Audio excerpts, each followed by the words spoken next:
The next issue of Empire magazine is out right now, and as with the previous issues, the path to Pandora continues. However, we didn't really get any new artwork or stills, but we got some behind the scenes images, as well as some interviews with the cast.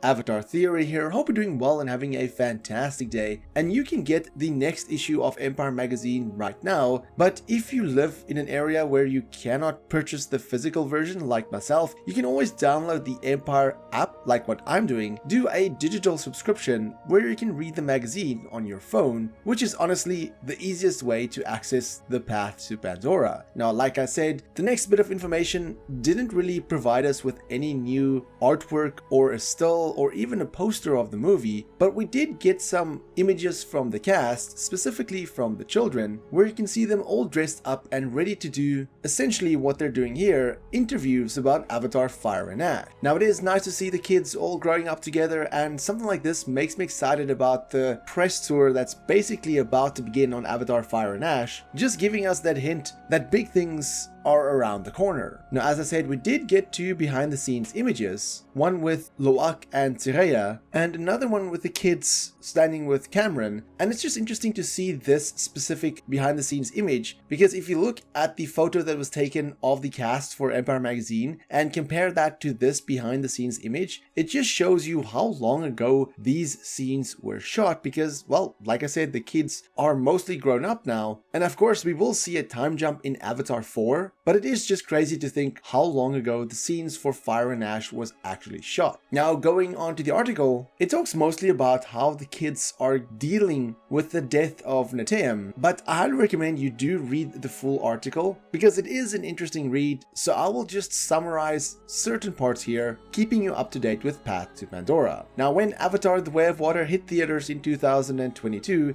it didn't just bring back Jake and Neytiri, it introduced a new generation of Na'vi and human characters who would become the emotional backbone of the saga. In Fire and Ash, the next chapter intensifies as the Sully family grapples with grief, identity, and responsibility. In the latest Empire magazine feature, Britton Dalton, Loak, Trinity Bliss, Neytiri, Jack Champion, Spider, and Bailey Bass, Tsireya, share what it was like to grow up both in real life and in the world of Pandora. All four actors began their Avatar journey as children. Dalton, Champion, and Bass were all under 10 when Avatar released in 2009, while Bliss was only a month old. Yet their lives would soon revolve around the franchise. Dalton calls the set a second home, and Bliss recalls how they all matured during filming, stating, quote, "I remember we all started as kids, and we'd all be in set school together. Slowly, everybody started growing up, and now I'm the only one," end quote. Shooting The Way of Water and Fire and Ash concurrently meant years of time spent immersed in the world of Pandora. Champion even had to shoot his scenes twice, once on the volume stage with the others, and again on location in New Zealand. Bass reflects that despite working on the biggest film franchise in history, they've stayed grounded, stating, quote, "I think we all do a good job, especially with our parents, of making sure it doesn't get to our heads," end quote. The death of Neteyam in The Way of Water deeply affects all of the characters, especially Loak. Now the eldest Sully child, he's thrust into a leadership role he never expected. Dalton stated, quote, "Loak was born to be a leader, but he's never been given the trust. When Neteyam dies, that's no way that he ever imagined being finally able to be seen. He blames himself," end quote. Took undergoes her own emotional evolution. Bliss stated, quote, "It's the first time she's experienced a death in her life. She's still her small and mighty self, and maybe she'll move up in the Sully ranks," end quote. Despite her age, it's clear Took's journey is now laced with emotional complexity. Spider, played by Jack Champion, remains the franchise's most conflicted soul. Biologically Quaritch's son, but spiritually a Sully. Champion stated, quote, "His dad is reborn into this Na'vi form and still as evil as ever, if not more so, and he still felt he had to save him. You see see that guilt play out and the evolution of Spider trying to figure out where he belongs. End quote. Tsireya, while not a Sully by blood, is quickly becoming one in spirit. Bass reveals that Tsireya's arc is about balancing loyalty to the Metkayina and her personal bond with the Sullys. She stated, quote, "The bond continues to grow, and Tsireya has this turmoil between what's right and standing up for the people versus what you're taught your entire life." End quote. As the Avatar saga pushes forward, so do the cast's personal ambitions. Champion wants to continue acting and branch into screenwriting with his eyes set on westerns. Bliss is juggling school with music and future acting roles. Dalton hopes to direct and even open an animal shelter, while Bass, a climate activist and Columbia student, plans to emulate late producer John Landau's legacy by going into producing. She stated, "John had impact and he was never a douchebag. That's the biggest thing I'm going to take away." End quote. So overall, it's just some added information of the previous video where Empire Magazine gave us a snippet of what we can expect in this issue of Path to Pandora, and doesn't really reveal much new information about Fire and Ash. We knew the kids was gonna struggle with the emotional impact of Neteyam's death, and as from previous interviews with Zoe Saldana, it was stated that Neytiri is going to have some internal conflict as well. So it does seem like the Sully family is going to face its most difficult challenge in Fire and Ash, following the effects from Avatar: The Way of Water. The article then goes on to talk about the actors themselves and their ambitions in life, as previously mentioned. So it is nice to hear a bit about them as person and what they would like to see and do in their life aside from Avatar. But of course, many of us, including myself, was hoping for at least one more still, maybe more concept art, maybe even a movie poster. And I feel that next month is probably going to be the issue where we will see that happen. The reason why I say that is because the cover of this month's issue of Empire Magazine is Fantastic Four, and that movie is releasing next month. However, I do believe it was the August issue of Empire Magazine in 2022 that had the covers for Avatar: The Way of Water, so I could see a situation where the August issue will have the cover for Avatar: The Way of Water, because I mean the Fantastic Four was on the July cover, so I can see a possibility where next month's issue is focused on Avatar: Fire and Ash a bit more than in previous issues, but of course that is just speculation. But what do you think of this month's issue to Path to Pandora? I know it's been on everybody's mind about when we will see the teaser, and I do hope that it's around the corner, but regardless, at least we're getting closer day by day. Again, let me know your comments below, and for more Avatar content, have a look at the rest of my channel. Until next time, have a fantastic day and stay safe.